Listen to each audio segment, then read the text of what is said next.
And welcome to the Preakness edition of the First Call podcast. He's Jess Siegel. I'm Jeremy Plonk from Xpressbet and FirstBet. Middle jewel of the Triple Crown, just hours away now.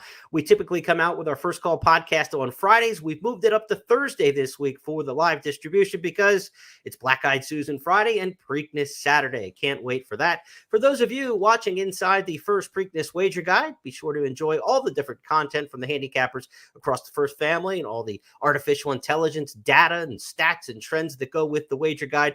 We're glad you're with us, and be sure to check back throughout the course of the year. News.first.com. You'll get all of our handicapping information throughout the course of this season. All right, Jeff Siegel, let's talk about what we've got this weekend. We don't have Muth. The favorite for the Preakness Stakes was scratched yesterday. It was quite a chaotic day for those of us in the content circles, obviously. But from a more important perspective, what does it mean to the Preakness? It could change a lot, and I'm talking about the pace scenario. We kind of conceded the fact that Muth would go to the front or be right in the first fight. In fact, in your pace projection, you had the two Bafferts, and they were supposed to be the leaders. Now, with one of them, the favorite Muth, not in the race, that could, as you pointed out in your recap, it could make the pace real slow, or it might embolden some of the other runners to say, hey, there's no speed, I'm going to go, and then all of a sudden they're going in 46. So what makes this a little bit more difficult race than I would expect it to be, not only when you factor in the possibility of rain, but now you've got a volatile situation with the pace. And, you know, the pace makes the race. It's an old cliche, but it's often true. And if the closers are going to have any kind of chance, they're going to need some help up front, which they may or may not get. So we're kind of flying blind a little bit here, but I have come up with an opinion.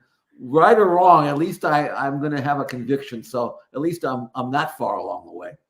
As insane as it sounds, I felt more confident going into the Kentucky Derby and the 20-horse rodeo than I do coming into this Preakness. I just think there's a lot of different ways this thing could turn out. And, of course, the Derby didn't turn out as cut and dry as I thought it did with the favorite in Fierceness. But this Preakness, to me, you could be 4 or 5 deep in the multi-race wagers and have a puncher's chance, I think, in just what is an 8-horse field remaining. Now, here on the podcast, we handicap 8 weekend stakes for you around the country. On Saturday, we're going to focus exclusively on the action at Pimlico, and we're going to get you started with a couple stakes races on Friday as well on the Black-Eyed Susan Day card. For the benefit of those of you watching on YouTube and on X, be sure to share this out, follow, like, make comments in the comment section. For those of you on our traditional audio channels, we're going to run down the lineup of races for you that we're going to handicap over the next 40 minutes or so. The Pimlico special on Friday, race number 12, the time-honored, tradition-rich race, is our first stakes out of the box. Then we'll look at the fillies and the Black-Eyed Susan Stakes, 3-year-old fillies in that one, race number 13 on the Friday card at Old Hilltop. To Saturday's action, we'll have the Maryland Sprint for you. I believe that's race number 8 on the card. Races 8 through 13 in succession. We'll have the James W. Murphy, the Jimmy Murphy on the turf, the Sir Barton for the 3-year-olds, just a cut below the Preakness, but sometimes we see Belmont horses come out of the Sir Barton. The Jim McKay Turf Sprint for the Grass Dashers, the Dinner Party, $500,000 dinner party, and the best field that race has had in probably decades. And the Preakness 149 will wrap things up as our 8th and final handicapping chore. And it is no chore when you're handicapping races of this quality coming up this weekend. Tournament players, we've got the $1,500 Preakness Challenge for you on Saturday at Xpressbet.com. Be sure to play in that if you're so apt to do. If $1,500 is a little steep for you, and I get that, there's an $80 feeder tournament on Friday for the Pimlico race on Black-Eyed Susan Day. Qualify through that $80 feeder, and you can get your expenses paid in the $1,500 Preakness Challenge on Saturday. On Sunday, we've got an $80 handicapping tournament for you at Belmont at the Big A. And, of course, all weekend, $40 Santa Anita feeder tournaments Friday, Saturday, and Sunday. If you like to play the contest scene, Xpressbet, the best place to do so. Go to xpressbet.com/tournaments to get involved in those. Boy, what great promotions, too, this weekend. The Exactathon, popular. It's back. $50,000 being given away from the folks at First on Friday and Saturday. If you play Exactas at Pimlico, you want to do it with FirstBet and Xpressbet. $25,000 given away Friday, $25,000 given away on Saturday. You hit 6 or more Exactas on the 14 race card, You'll be taking home your share of 20 grand. If you hit the most exactas of any players on the platform, you could win up to $5,000 or split it with others who hit the same number of races that you do. So, Jeff, we got to give them winners and exactas. I mean, we've got double duty here to give on the podcast this week. Yeah, piece of cake. We can do that. Pimlico Special, though, looks like a playable race. It's a grade 3 with a decent sort of purse. And as you look at the field on the screen, the two horses that will get the bulk of the play clearly are King's Barnes, who was 7-5 on the morning line. And then, of course, at 8-5, Red Route 1. They are both proven horses, proven graded stakes performers. Although I do think that King's Barnes has a little bit more upside and certainly more tactical speed.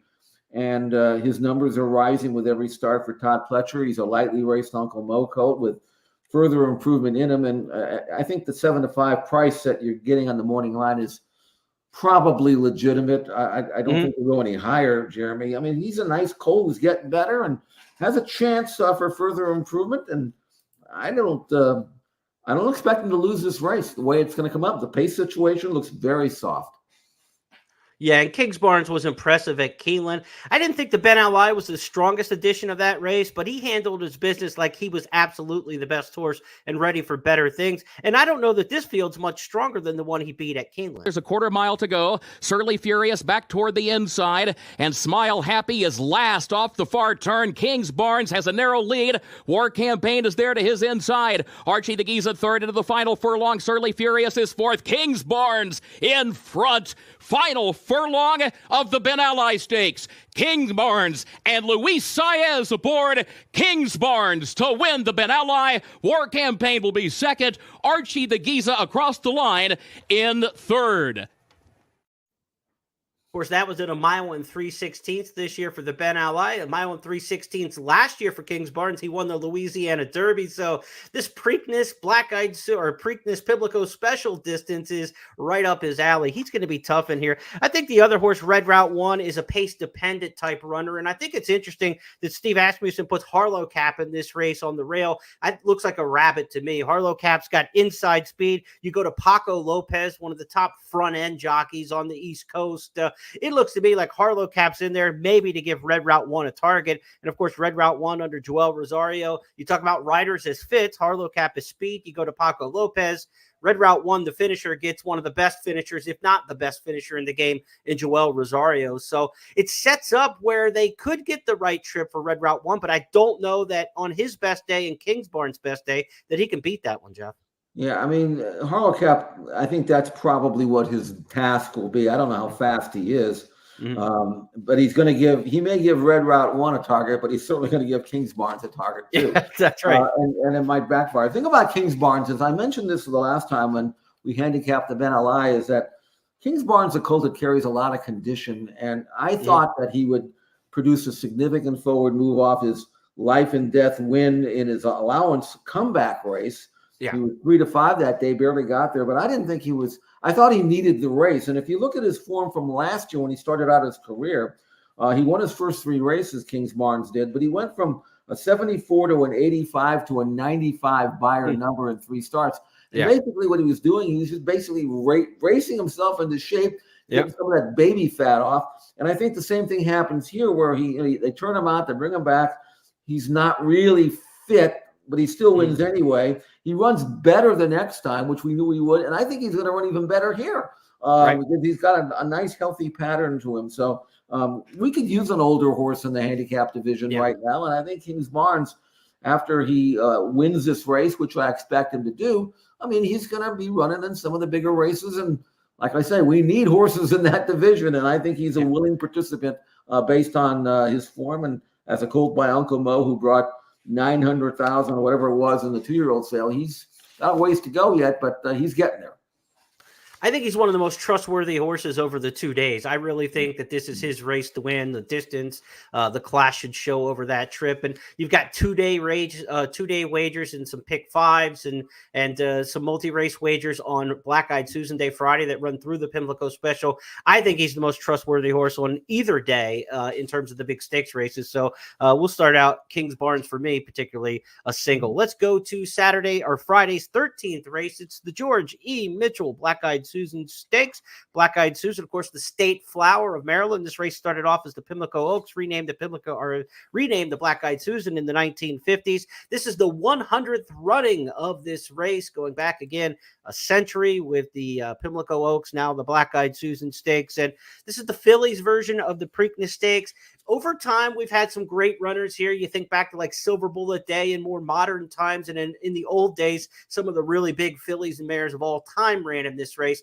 It's not where it used to be, but it's starting to get a little bit of momentum back in recent years, as producing some bigger horses. This year's particular field, though, for the Black-Eyed Susan, it's light on rising star type runners. You've got some horses that are out to prove what they can do at this point. But Jeff, we're looking for somebody to assert themselves in this field of 8. I like Corposo. I mean, this is the California Invader. She is 5-2 in the morning line, which I believe makes her the favorite. They kind of gave her a sprint in the first start. It was a pretty good race. She was 4th in that race. Then she broke her maiden going a mile, which was good. Baffert's Bonacaw was like 2-5 in that race, and she was 13 clear of everybody else. And then she comes out of that, and they kind of throw her to the wolves in the Santa Anita Oaks against Kinza, who was winning everything by a pole. And what I liked about Corposo's race is you can see the interior fractions of the race.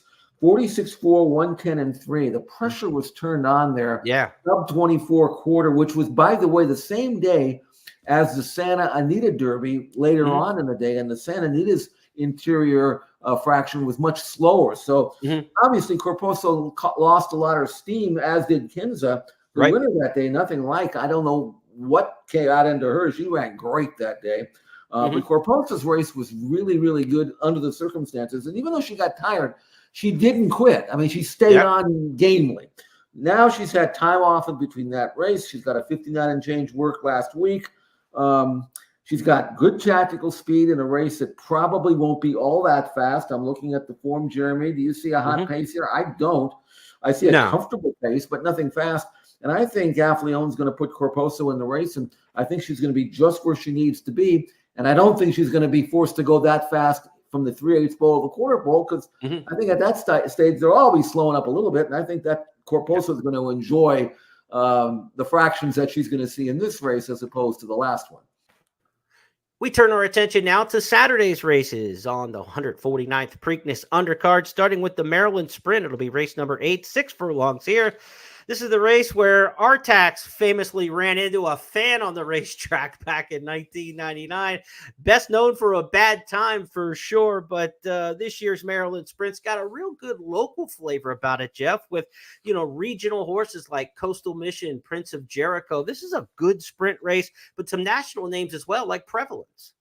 Good race, and Coastal Mission and Prince of Jericho just ran in the Whiteley, and we can look at the replay and still not know for sure who really won that race. Head bobber. I thought both ran well enough to expect that they will run well here. Okay, It was a good, solid race. In fact, career top numbers for both horses, a triple-digit 100 buyer number, tells me it was a good race. They've had enough time to get over that if it kind of knocked them out a little bit, which I don't think it did. In trying to differentiate between the two, Coastal Mission is on the inside, Prince of Jericho on the outside, and that gives the Prince of Jericho a little bit of an edge. Coastal Mission is dropping 2 pounds off that race that they ran heads apart, noses apart in the Whiteley. Prince of Jericho is dropping 6. I don't know how much that means, but it's something, So I think those two will probably go eyeball to eyeball somewhere along the way. Again, maybe not until the furlong pole, because I do believe that Prince of Jericho's got a little bit more early speed, tactical speed. Then you have another horse in here that I want your opinion about, if you can, and that's Super Chow, who's got excellent form and good numbers. 3rd in the Carter last time out, when he had a real distinct edge in pace, and the jock just grabbed him and choked him down 24-48. Didn't do Super Chow any good. So George Delgado makes a jockey change to no rider, who hopefully no rider will let him run. Yeah. But Super Chow also usually makes a right-hand turn at the 8th ball. You never know what direction he's going in. This is a challenging race. Then toss in the mud and a possibility of. Right. So I ended up going with Prince of Jericho. I think he'll like it. He had one poor run on an off track, but this might be the most difficult, challenging race of the day for me, because I could see any kind of possibilities from a number of these horses, including prevalence. So I don't know. If you've got an opinion, speak up or forever hold your peace, because I really don't. Well, I like the fact that prevalence has a race in this particular event on Preakness Day on the undercard last year, finished a distant second in there when Straight No Chaser ran off the screen. Right. Prince of Jericho's also run on this undercard in the Chick Lang and has run well here over the track at Pimlico. So those two might have the edge over Coastal Mission, the Charlestown-based horse who did carry his form to Laurel, but he's never run at Pimlico. So that's a question that you're going to have in separating those two. And like you said, Coastal Mission to the inside this time, Prince of Jericho to the outside. It was flipped around last time, so maybe the edge goes to Prince of Jericho this time in the rematch. I don't disagree with you on Prince of Jericho, and I think Prevalence is the other horse in here. For me, it's one of those two, and those are the two I'm going to lean on, but I have a lot of respect for Jeff Runco, the Charlestown former jockey and longtime trainer. When he has a good horse like this, he's willing to go to Aqueduct, he's willing to come to Maryland with them and leave Charlestown. Coastal Mission fits in the region, and he fits in this particular spot. If you go back and listen to Dave Rodman's call and watch the race from the Frank Whiteley, you'll see these two horses really got after it. Pierce, 24 Mamba. Prince of Jericho almost head-to-head for the lead at the top of the lane. Getting away from Swift Shears back in third as they reach for home in Coastal Mission. Coastal Mission in between horses is next, and Brilliant Ice on the outside. Half mile was in 45-2, and now they're into the strong west wind. And Prince of Jericho outside here is Coastal Mission. Coastal Mission outside Prince of Jericho in a head-to-head battle. Royale down to the last 60th of a mile. Inside Prince of Jericho. Very game. Prince of Jericho just a nose in front. Coastal Mission. Photo. Too close to call. Coastal Mission, Prince of Jericho, noses apart. Dave Rodman with the call there. I can't wait to hear Dave's calls over the next couple days and get his just due as one of the great voices in the game.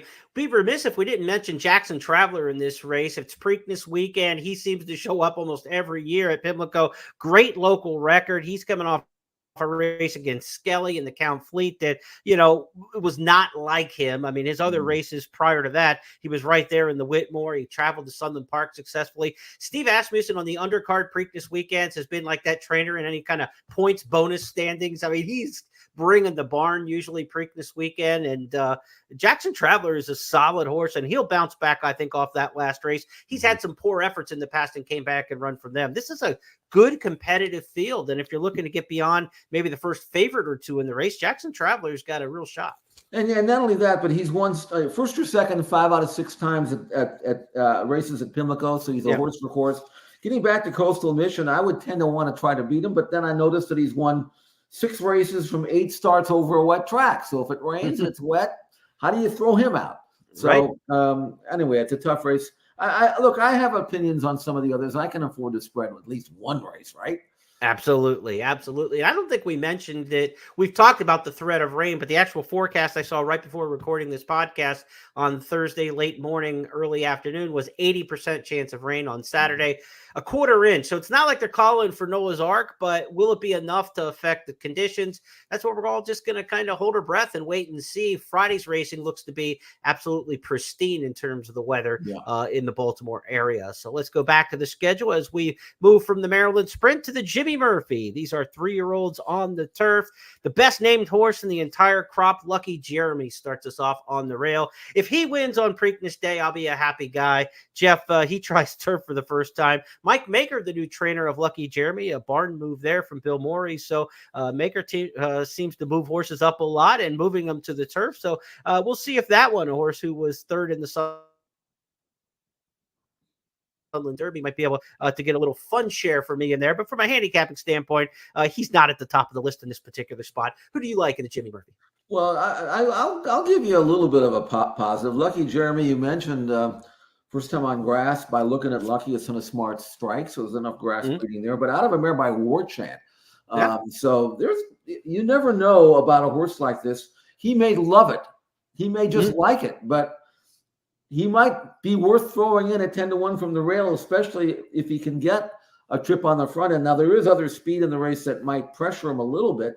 I don't know what they're going to do with speediness, but he's not waiting around for anybody. But No, he's not. And there's others in here as well. But the one that I came up with was Abrumar, even though he looks like he's another speed horse. But I'm convinced that this is a colt that might be most effective if held up early. And I think that was the thinking that Safi Joseph had and switching to Irad Ortiz, because Paco rode him his last 2 races, and they put him on the lead 2 races back, and they crawled. He just happened to inherit the lead. So to me, I think that's not necessarily the way he wanted to run. But what happened in the American Turf is he had the outside the 14 hole or 11 hole, and he broke running, and then he got grabbed. He was 5 wide into the first turn, 5 wide into the backstretch, never got a cover, never got close to the rail, was still right in there inside the 8th hole. Now with the switch to Irad and with pace in the race, I'm going to see this horse take back, get some cover, and blast home. And he can quicken. I mean, I know that getting on the lead like he did at Gulfstream and the Colonel Liam maybe flattered him. But, boy, if you ask him to quicken, he's got to move. And I just hope this horse gets the kind of ride I'm hoping he gets. He's 5-1 in the morning line. That's a gambling number for me. So we'll see what happens with Abrumar. And I think he's got a chance to beat this field.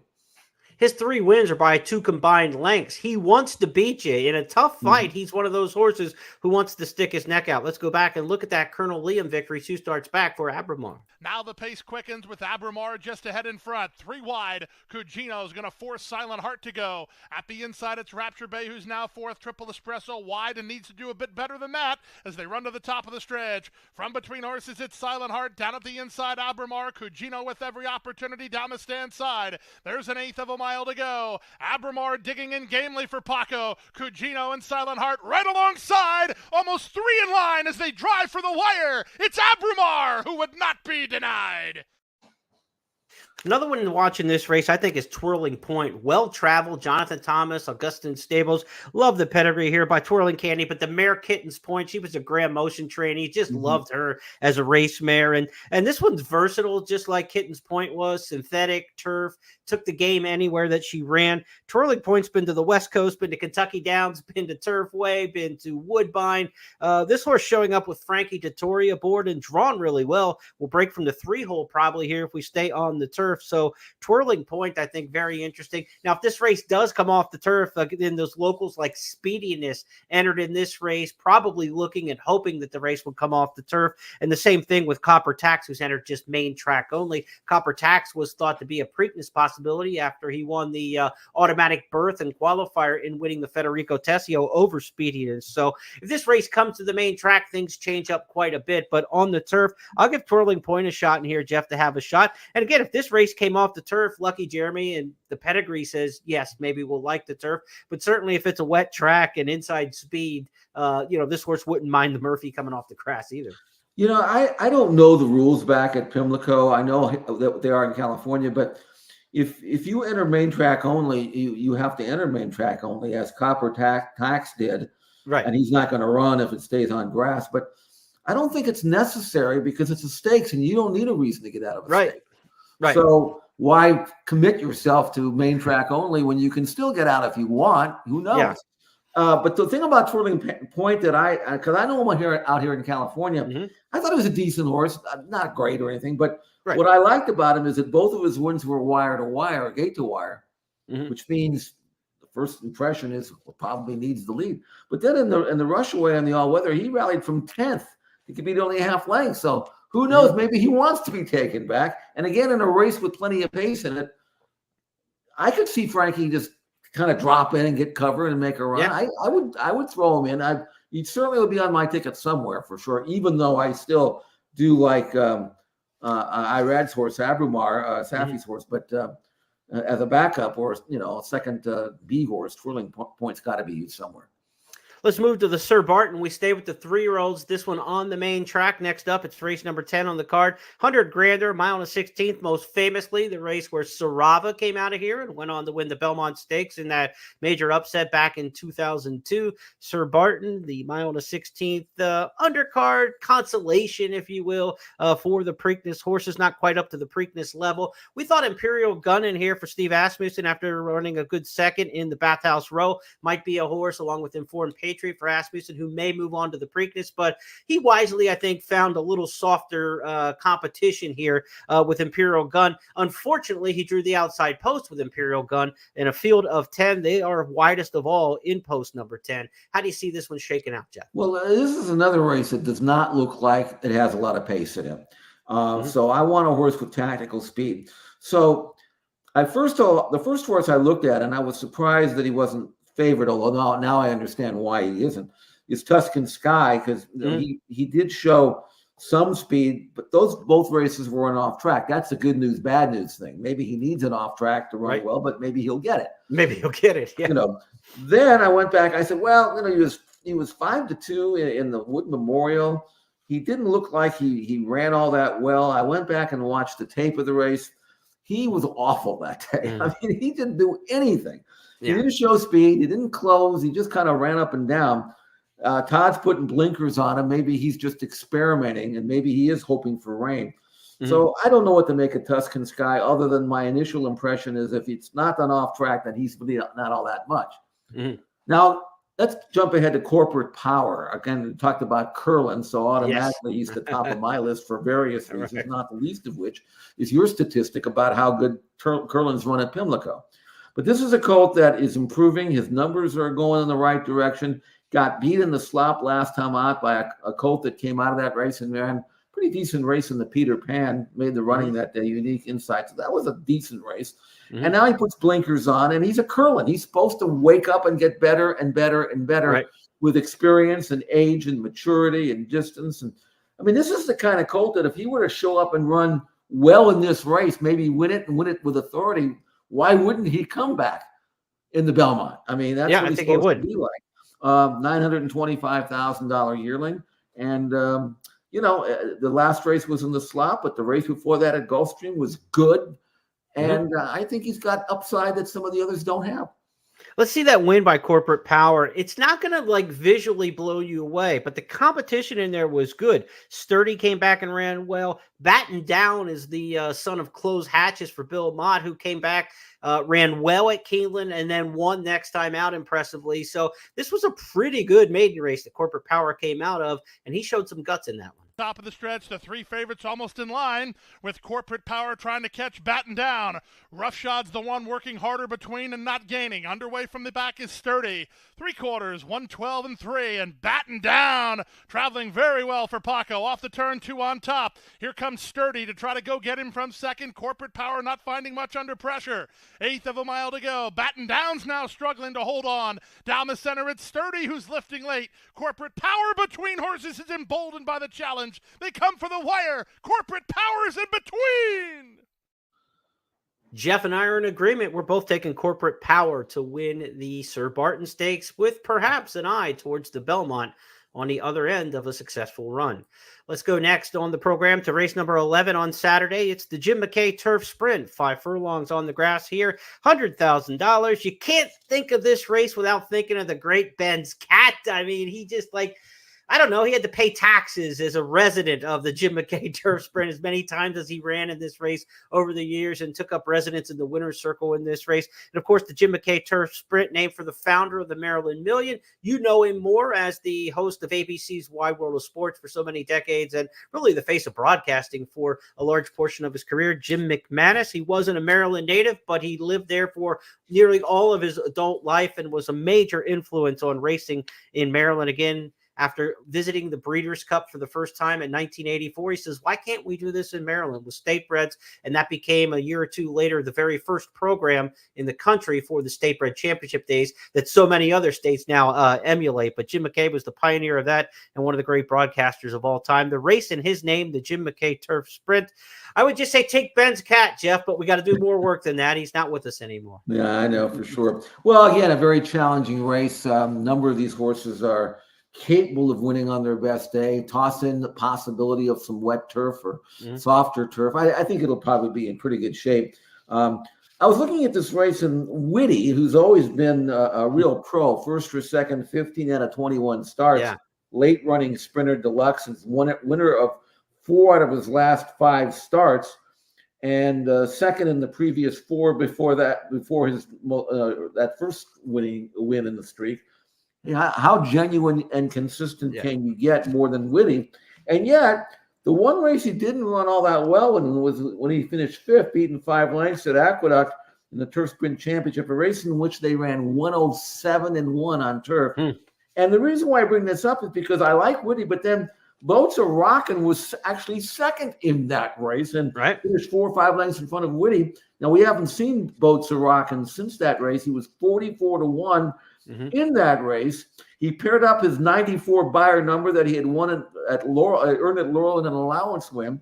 Now he's off since November for a barn that does not have a great record with comebacking horses, and a horse who was 6-5 in a comebacking race and got beat. So I don't know, the mixed signals here. If you go by Boats Are Rockin's numbers, and if you go by his last 2 races, he's an absolute major contender. Not only that, but he's won 11 out of 28 races. And yet I don't know whether he's totally cranked up. Maybe they're looking ahead towards races in the summer. What a challenging races. I picked Boats Are Rockin' on top, but there are several in these that I'm going to use. I mean, Whitty's got a chance on his best day. I would really like Beer Can Man if he wasn't stuck in the outside 12-0 going 5-8. This is one of these races that a 14-1's gonna win it, and I don't know which one of those gonna win. So it's a spread race for me, unless you can talk me into one or two of these.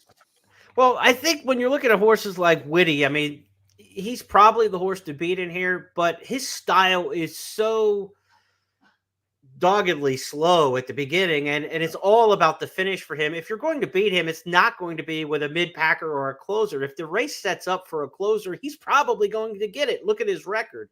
So if you're looking to beat Whitty in this particular spot, and it's always a good chance to beat a horse who's coming from so far out of it, I think you want to try to find speed, and figure one of the speed horses in front from the beginning or right up on the pace can hold on. So, I would be looking towards some speed in here. The one, Grooms All Business, is a horse who kind of interests me in here. First start since August of last year. Now, this has been a while, but I'm dating myself a little bit, in the 20, 30 years playing Preakness Day. But Colts Neck Stable out of New Jersey used to have Alan Goldberg as their trainer, of course, Jorge Duarte now. And they haven't had a lot of success on Preakness Day in recent years. But once upon a time, this outfit would bring horses just like this. Laid off, haven't run all year, back on the turf Preakness weekend, and pop. Ready to go. I would not be surprised if Grooms All Business, who has a little bit of tactical speed. The Monmouth Turf Sprinters are underrated nationally. It's a very good turf sprint program there at Monmouth. I think Grooms All Business might be all right in this particular spot. Got to get out of the gate. Carol Terry right next to him's got speed for Brian Lynch, so you're going to have to get out of there. But give Grooms All Business a little bit of a shot in here. I'm not wild about the rail when you got that speed right next to you, but the 3, the 4, the 5 aren't that fast. So 6 isn't that fast early on. So maybe the 1 and 2 can kind of both get out there and carve out a little bit of space and not be, claustrophobic down to the fence. But I'm looking for speed in this race. Give me the 1 and the 2 in here, and we'll try to take one of those inside speeds, and hopefully Whitty, either being wide or too far back, kind of gives us the head start, and we can give them the slip. A couple of things there. I certainly would throw in Grooms All Business at 8-1, but Cara Terry, hard to get past 2 for 2 lifetime over the Pimlico turf course. And he's going to get a good trip, and he's hard to get by 10 wins from 37 starts. He knows where the wire is.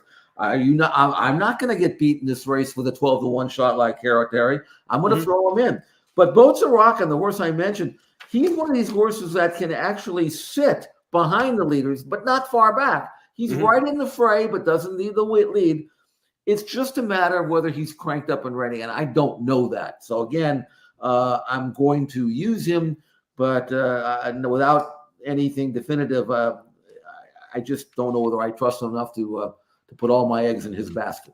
All right, let's go to the 12th race on the card. It's the Dinner Party Stakes. This race, formerly named the Dixie, changed the name to Dinner Party a few years ago, but it's the race leading up to the Preakness throughout most of its history. It was moved earlier on the program last year, but this year they kind of gave it an injection, a new lease on life, a purse boost. It's part of a program of races between here and Santa Anita and Gulfstream Park with a bonus structure now set up, and it paid off. They got the best field they've had in this race in decades. I mean, we talk about the old editions of the Dixie, and you're thinking of some Bill Mott greats and some big showdowns, leading up to the Preakness Stakes. Well, we're kind of back in that area. You've got Grade 1 winner Highland Chief. You've got a Grade 1 winner in here, also in Adahamo. You got a Grade 1 winner in Atone. 3 Grade 1 winners showing up in a Grade 3. You got a couple horses who are Grade 2 winners like Emmanuel. Emmanuel almost won this race last year, third beat and a half a length.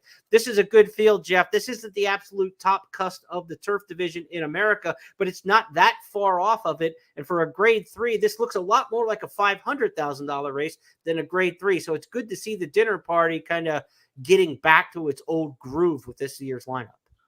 Well, this would be a $500,000 race if they ran it at Dueling Grounds or Kentucky. But I will say this. This is a really good gambling race for me. I really think there's only 3 in here that I have to worry about.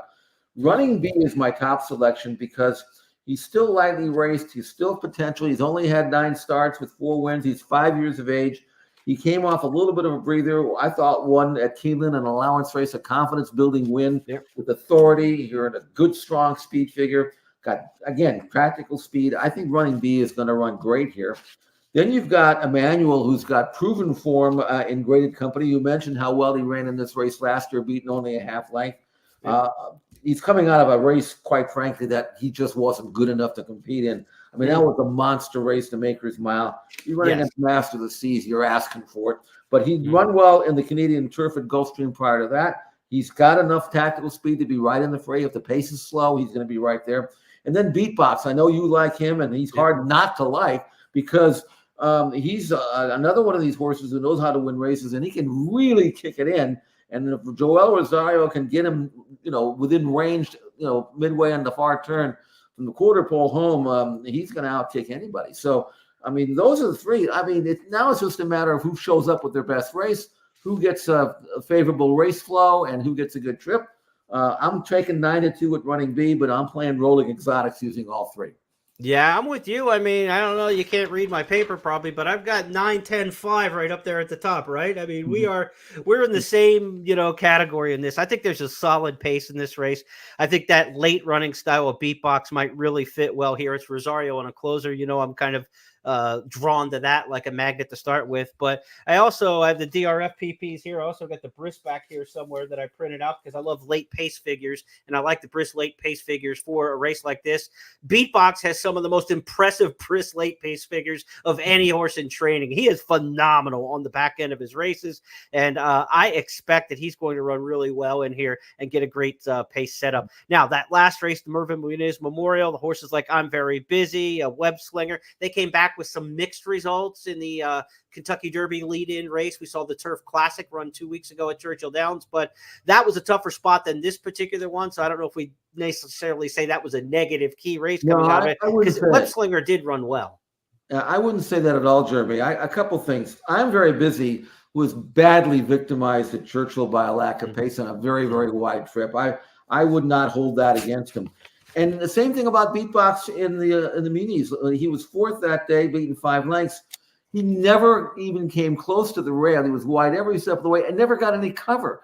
And he still tried to make this move at the quarter pole that, when a horse gets that kind of trip, it kind of never works, And I don't hold that against him. I thought he actually, not only did I thought he ran as well as he did when he in the same kind of races he had run when he won the previous Grade 3, but he actually got the same buyer number. That doesn't factor in ground loss or trip.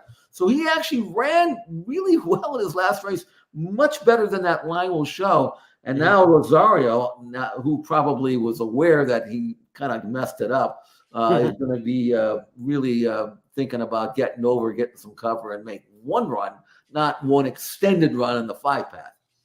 We know about Emmanuel. We know about Beatbox. Let's get a look at your horse coming out of that allowance race at Keeneland, Running B, stepping up in class, because fans and I might not be as familiar with him, but this was a really good effort at Keeneland. Now let's see from here what Running B can do. Still has to get Dominican Pioneer. Running B comes off the rail now. Injunction, Ocean Atlantique, far outside, a credit between horses. Still Dominican Pioneer with the lead, and Dominican Pioneer chased by Masterpiece, who's coming late up the rail, and Running B, who's there from the outside. Running B again comes after Dominican Pioneer.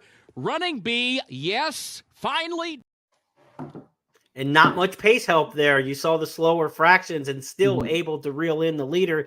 That's a good sign. 9, 10, 5. Jeff and I are on the same 3 horses. That's a great promo for the Exactathon. This could be one of those where you need to hit 6 Exactas in order to get your share of $20,000 or $25,000 on Saturday. Use the combinations 9, 10, 5 in the Dixie, and Jeff and I feel pretty darn good about you getting through that race with one of your Exacta plays. So good luck playing the Exactathon again Friday and Saturday. Win your share of up to $50,000. Free money. I mean, you get your pari-mutuel winnings. This isn't a contest. This isn't a gimmick. You get your winnings, whatever an Exacta pays, and all your account balance.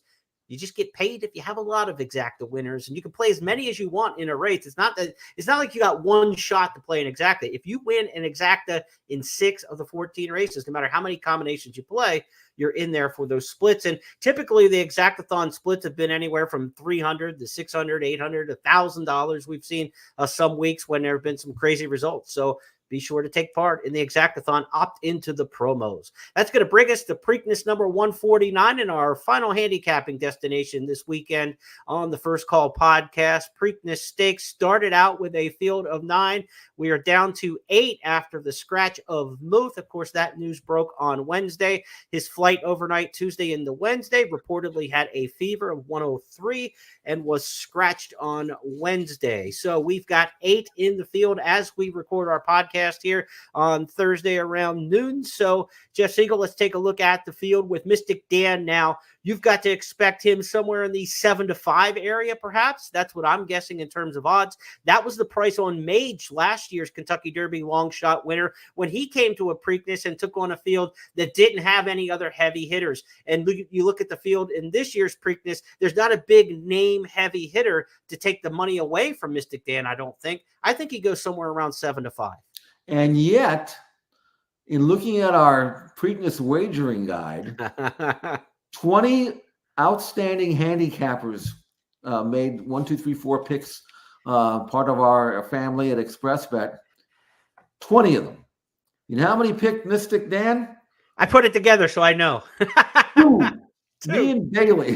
Bailey and I, that was it. Everybody's jumping ship here. So that gives me hope that maybe he will be higher than 7 to 5. I understand that these were last minute selections. A lot of people, the majority, I think, originally picked Muth, right? Yeah. So with him out, and I think people were like me. I said I wasn't going to pick Mystic Dan. I mean, with Muth in there, there's just no way. So then I had to re-handicap the race. And what I did, as I went back and watched the Derby again, just zeroing in on Mystic Dan, which I'd done before, but I really watched him race. I watched the early position. I watched the gallop out. I watched the hole that he got through. I watched the fact that he was stymied from the 3/8 pole, the quarter pole, with nowhere to go, even though he was saving ground. I mean, I thought I have a little bit more respect for him than I did before, and he earned a triple-digit 100 buyer number. It wasn't like it was a bad race. They're telling me he looks great. I mean, we see the video here of him jogging this week. He looks like a horse who is taking the race in stride and is not knocked out. That's what we hear. And the fact that with no speed among the 3 horses that are drawn inside of him, the post position is going to allow Mystic Dan to draft in and get a good stalking trip, saving ground. He doesn't have to be in front. I don't know, Jeremy. I think maybe I sold him short, which is why I'm picking him. I'm not saying he's a great gamble at 7 to 5, but I am saying that if I had to pick one to win it, he'd be the one. He has a great post in here because we were talking about the exact same thing with Muth, because the three closers in this race are Magatu, Uncle Heavy, and Catching Freedom. They're the 1, 2, 3. Muth was going to get that. Okay, I can break semi-decent and clear those three and go right over the rail and get a wonderful trip. With Muth out of there, Mystic Dan slides in a spot, and he's in that exact position. And this horse has shown speed in the past. It's just the last few races where he's had success from off the pace. Now becomes the $2 million question with the purse of the Preakness Stakes.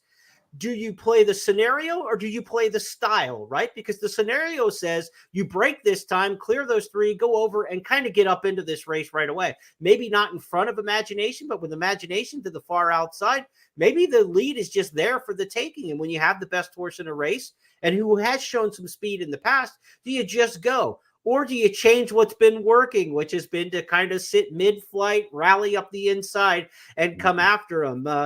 Brian Hernandez Jr.'s got the task, and he was up to it at Churchill Downs and doing everything right. This is an interesting one because he's got some options here, and it'll be curious to see which way they play it. I could see him on the lead. I could also see him coming from 4th or 5th. Well, either way, I mean, he's done it both. I mean, but yeah. Another thing that I wanted to mention about rewatching the Derby is that Mystic Dan was right in the fray. He was just 2 lengths off the pace. And the finish, Mystic Dan was stuck around. All the other horses that were up front, including Fierceness, they just waved the white flag and backed out of it. And this horse went on. He's the one of the few horses that was close, well, the only one that still had a second move, and he had to do it despite scraping pain into the stretch. So I thought that based on the fact that he was the only real speed horse or close to the pace horse that stuck around, where everybody else were virtually eased, I thought that, again, was a very good race for Mystic Dan, the best race of his life. And the number was strong, so it wasn't like it was an optical illusion. Now I want to talk about Imagination, because I think he's going to be on the leader close to it. I know this horse. I've seen every one of his races. The only thing about, and he's training well. This is Muth, who's inside him. He stayed right with him. Muth was going the easier of the two. But if I thought Muth was going to win the Preakness, and now he's out, I mean, I can't really neg Imagination for not being quite as good as the Workmate, because the Workmate probably would have won this race. So that's okay. The problem I have with Imagination is I saw him get beat at 30 cents on the dollar when he got out finished. I saw him get beat at 5-2 when he got out finished in an allowance race. I saw him get beat at even money in the Santa Ana Derby when he got out finished. I don't think he's that brave. Now, I'm not asking him to win. I'm just asking him to run second in my Exacta. Right. But I don't know whether he's the kind of horse that I expect to lay his body down and win at a tough race, as Mystic Dan has already done. So that's the difference between those two for me. Now, I know you like Tuscan Gold, and I'm going to give you a chance to sing his praises, because you've talked me into him. I thought he was third best, but now I respect him, and I know you like him, and you've liked him for a while, so I'm throwing him in for sure. Yeah, I liked him for a while. I wish he would have run a little bit better in the Louisiana Derby. He was kind of wide in a race that didn't kind of set up for him, but I thought he would make that step forward off the really impressive win against good company at Gulfstream in his second start. He's fresh. He's been pointed to this race since the Louisiana Derby. He's got dead aim on it. He's a grandson of Curlin. We talk about that here on the track at Keeneland. And I think, and he's by Medaglia d'Oro, of course, who sired Rachel Alexandra, a Preakness winner. So there's plenty of Preakness pedigree for him, and it's Chad Brown who's won this race twice since 2017 with new shooters. Last year he almost won a third one with Blazing Sevens, who nobody thought was really a top-notch 3-year-old last year, and he went right to the wire in the Preakness Stakes with a fresh horse. So I like everything about him in that regard. But I'm not supremely confident. Like, I don't come into this race and say it's Blazing Sevens and everybody else. I'm still in my Countdown to the Crown, which will be published on Friday, where I separate them from not on my tickets to exotic contenders to win contenders. I'm still mixing and matching horses between the win contenders and the exotics column, Jeff. I really think there might be 4 or 5 horses who could win this race. Tuscan Gold, one of those. I thought he would be a better price. Obviously, everybody would have been a better price with Muth in the race. Now with Muth out, I mean, mean, that's 38 points off the morning line when you take an 8-5 shot out. So you distribute that around 8 horses. That's another 4 or 5 points off of every horse in the race. And now you start to talk about a horse who was 6-1 is now maybe 9-2, somewhere in that ballpark. I mean, it's quite a difference, you know. So I don't think we're going to get the value on him that I wanted to get in this race. So then you start to get a little bit tensed up of like, okay, I like him, but do I like him at 7-2, 4-1? I'm not quite sure what he's going to be price-wise. There does seem to be some wise guy swell, you know, not that the wise guy, we use that word. There seems to be some momentum amongst public handicappers for Tuscan Gold. If you call that wise guy, it's not inside information. It's just people, we're all looking for the alternative to the shorter price. And we all landed on the same horse. Whether or not that makes him a wise guy or not, there's no connotation behind that. But he may be an underlay. And if he's an underlay, I'm not going to be as financially involved if he's not the price that I want. I've got to get at least 6-1 on him to win this race. And I don't know that he's going to stay up at that kind of price. No, I mean, I think, again, getting back to the wagering guide, if I'm not mistaken, I think 6 of the 20 picked him on top. So, I mean, you know, we got some sharp guys on that guide. And I don't know if they would call them wise guys. They're good handicappers, and I think they think a lot like the public. So I don't think you're getting 6-1. But I tell you what, I mean, you feel the same about Tuscan Gold as I feel about Imagination. I expect him to run well. I expect him to have every chance, but you know, I just don't know if he's got it here. I think he's going to run well, but I don't want him having to look anybody in the eye at the furlong pole. Whereas I think Mystic Dan will find something extra if he has to. Right. Let's get another opinion on this race. You talked about some of the wise guys and gals that we have in the first Preakness wager guide. One of those, Eddie Olczyk, you'll get his picks. They are now live in the guide. And I talked with Eddie Olczyk last night about some different Preakness topics. One of those is, how do you see the race setting up? And we've got all these videos for you at YouTube if you want to check them out. But let's give you a shot here to listen in to a couple minutes with Edzo talking about how he thinks this race is going to shake out for Preakness 149. We are talking the 149th Preakness Stakes Saturday at Pimlico in Greater Baltimore. Eddie Olczyk joins us here on the program. Edzo, what do you see happening? How does this race shake out? With the scratch and move, things are a little bit different early and maybe late as well. Yeah, well, it's great to be with you, Jeremy. I mean, I look at the speed of this race. At least I think the speed of the race is going to come from the outside, the other Bob Baffert, and I guess the only Bob Baffert now, with Imagination on the outside. Really was a game second in the Santa Anita Derby, and I think the other speed in the race. I mean, call me crazy. I mean, I think it's going to be Dwayne Lucas's number 6, Seize the Gray. I know he's got 2 in there, and he's got the 7, Just Steel. I think being so close in that last race, going to Pad Day Mile, Jeremy, 22:44, 109, and the horse was no more than 2 lengths out of it at any time, and eventually won. I actually like that horse. I picked that horse underneath. Unfortunately, I wasn't able to come up with the gimmick, but the horse went off at a really nice 9-1. So I think the speed of the race, as far as I'm concerned, is the 6 horse Seize the Gray and the 9 Imagination. Where does the 8 Tuscan Gold kind of fit? Kind of fit into everything. Mystic Dan won't be too far off. So I think we're going to get a lively pace, even though Muth is out of it. Right. And then do the closers have a shot in this one? You're looking at, Catching Freedom, horses like that from the back of the pack, and they make them run? Yeah, that's my plan. At least that's what I'm thinking anyways. Now, I think that, I feel that Imagination will be hanging around.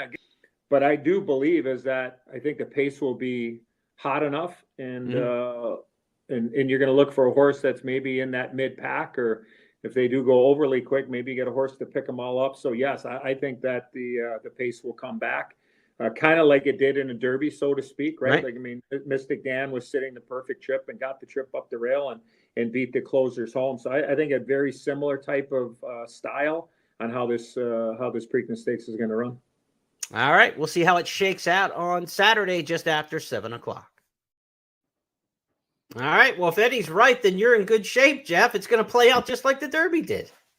Well, we'll see. I mean, it'll certainly I mean, I'll be watching for sure. I don't know if Mystic Dan is going to be a betting price for me, but I've got wagering strategies in the guide, which makes sense, I believe. And we'll see what happens and what the track's like. And that's another problem because how much do you elevate Mystic Dan's chances if it does come up wet? I mean, he goes to the top. I think it's fair to say. There's no question about it. You know, I would. You know, he's a good moving colt and. Good athlete. It looks like, based on the video we saw, he's held his flesh well. He's eaten up. Some horses thrive coming back. Not every horse bounces after a hard race. And by the way, there's another thing I wanted to say. I didn't even think he had that hard of a race. It looked like he was life and death to him. But up until the top of the stretch when he had gotten through, he was into the bridle. He had nowhere to go, so he couldn't pull. He couldn't make a premature move. He kind of sat. He really only ran from the quarter pole to the wire. And look who is coming at him. Those are two really, really good colts that were coming to him. They weren't some 50-1 shot. So, again, more appreciation for Mystic Dan than I had before the race and even after the race as I look at the race closer, put it under the microscope, and realize this is a pretty good horse. So it's Mystic Dan for Jeff. I'm going with Tuscan Gold, but they not a large level of confidence. On a 1 to 5 confidence, I'm about a 2.5. I'm going to use multiple horses in the multi-race bets in this particular race, and we'll see how it shakes out. Thankfully for me, there's a money back special with Firstbet and Xpressbet, at least up to my first $10 that I play on Tuscan Gold. You can get up to $10 back if your win bet finishes second or third in the Preakness Stakes and several other stakes races throughout the Friday and Saturday card. Be sure to check out the Firstbet app in the promotions section or the promotions section at Xpressbet.com on the desktop. And figure out and find out which races specifically all have the money back specials on them. But I believe it's the 5 races leading up to the Black Eyed Susan in a row and the 5 races leading up to the Preakness Stakes in a row with that money back special on Friday and Saturday. Be sure to check out the website and always opt into the promotion so that you can take advantage of these great money back specials with Firstbet and Xpressbet. All right, Jeff Siegel, that wraps things up for this week. You and I get to enjoy the Preakness Stakes this weekend and then come back on Tuesday on our It's Official podcast to recap it all and take on 5 hot topics as we do each week. We want to thank folks watching within the First Preakness Wager Guide and those of you on YouTube and the social media channels that just check in around the Triple Crown. We want to invite you to join us each and every week. Jeff and I do 2 podcasts. On Tuesdays, we release the weekly It's Official recap show, and on Fridays, you get the First Call podcast with weekend stakes handicapping each and every week. Jeff, I'll give you the last word to take us out to Preakness 149. Well, I hope everybody enjoys it. You know, part of me really wants Mystic Dan to win because that'll give him 2/3 of the Triple Crown and make the Belmont really special. It's always fun to have a Triple Crown at stake. And if he runs well and runs as well as I think he will, I think he can do it. Great undercard, good gambling opportunities, a lot of rolling exotics I'll be playing. Some races I can boil down, some races I'll spread. Maybe I get a price or 2 in there. So that'll be kind of fun. I hope the weather cooperates. I want it fair for everybody. But again, great racing. I'll have my analysis on the entire card for Xpressbet. That'll be probably posted sometime Friday nights. If you wake up in the morning, it'll be there. And hopefully you can follow along and everybody can make some money. So good luck. Looking forward to a great race, great day of racing Saturday at Old Hilltop. We'll bid you farewell with another look back at Kentucky Derby 150. And can Mystic Dan do it again? It is wide open. Catching Freedom's going to come through toward the inside. They're off the turn. Mystic Dan cut the corner and grabbed the lead right at the top of the stretch. Sierra Leone and Forever Young are shoulder to shoulder with a furlong to go, but they've got 2 lengths to make up on Mystic Dan, who's begging for the wire. Forever Young and Sierra Leone keep on coming. Sierra Leone, Forever Young, and Mystic Dan. A wild finish. Here's the wire. Photo finish. 3 noses on the wire. Mystic Dan, Sierra Leone, and Forever Young in an international thriller.